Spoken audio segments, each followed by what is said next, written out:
그냥 앉아만 있어. 돈은 내가 벌게 해줄게. 만약 친구한테 이런 제안을 받는다면 어떻게 하시겠어요? 이 달콤한 말이 한 사람의 인생을 어떻게 벼랑 끝으로 몰고 갔는지 실제 있었던 판례를 바탕으로 그 충격적인 이야기를 한번 들여다보겠습니다. 바로 이 한마디. 이게 누군가에게는 정말 솔깃하게 들릴 수 있거든요. 하지만 이 말, 사실은 아주 위험한 범죄의 시작을 알리는 신호탄이었습니다. 대체 이 말이 어떻게 한 평범한 청년의 발목을 단단히 잡게 됐을까요? 자, 이야기의 주인공 A씨는요, 대학을 막 졸업한 20대 청년입니다. 아시다시피 요즘 취업이 정말 하늘의 별 따기잖아요? 막막한 현실에 하루하루 지쳐갈 때쯤 오랜 친구 B가 다가와서 아주 특별하고도 위험한 제안을 건넵니다. 친구 B의 계획은 생각보다 아주 치밀했습니다.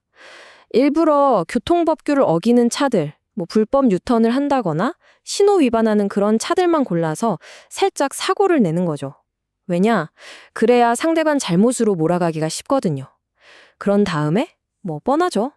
아프지도 않은데 목 잡고 허리 잡고 병원에 들어눕고 멀쩡한 차 고친다면서 보험금을 타내는 그런 계획이었습니다.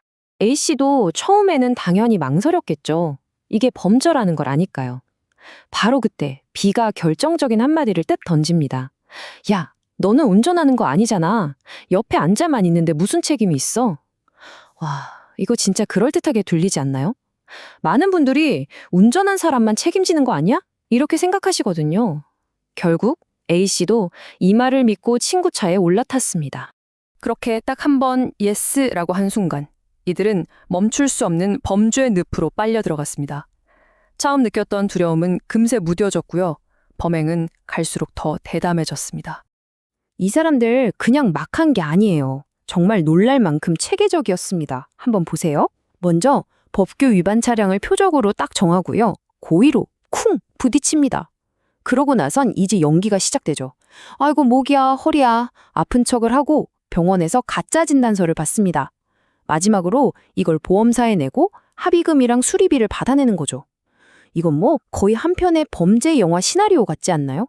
한두 번으로 끝났을까요? 아니죠. 돈맛을 보니까 멈출 수가 없었던 겁니다.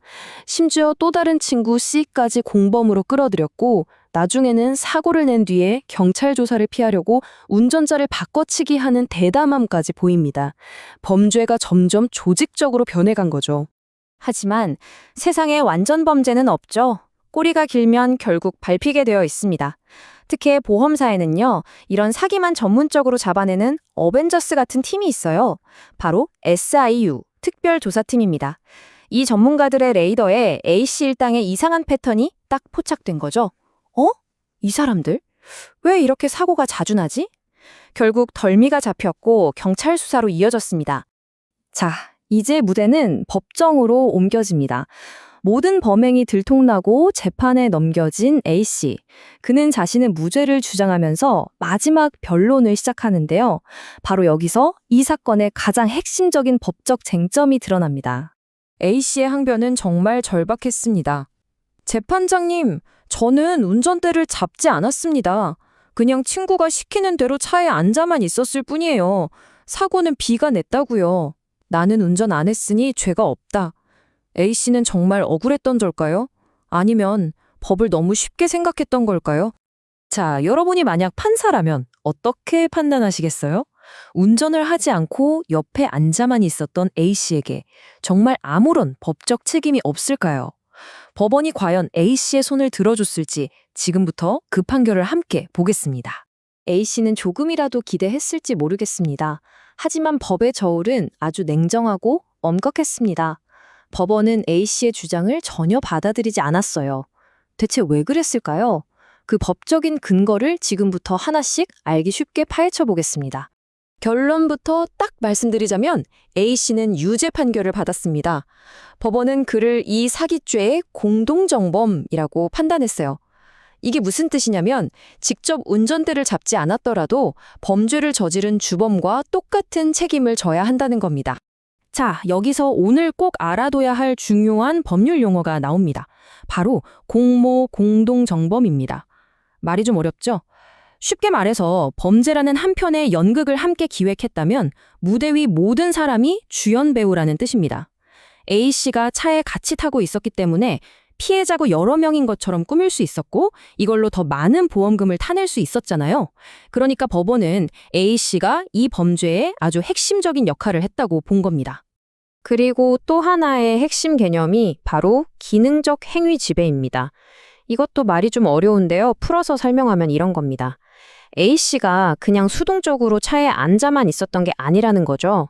A씨가 다친 척하는 피해자 역할을 아주 실감나게 해줬기 때문에 이 사기극 전체가 완성될 수 있었던 거잖아요. 즉, 범죄의 성공에 필수적인 기능을 담당했기 때문에 운전한 B와 똑같은 책임을 져야 한다는 게 바로 법원의 판단이었습니다. 자, 이 이야기가 그냥 남의 이야기처럼 들리시나요? 절대 아닙니다. 이건 우리 모두에게 보내는 아주 강력한 경고 메시지입니다.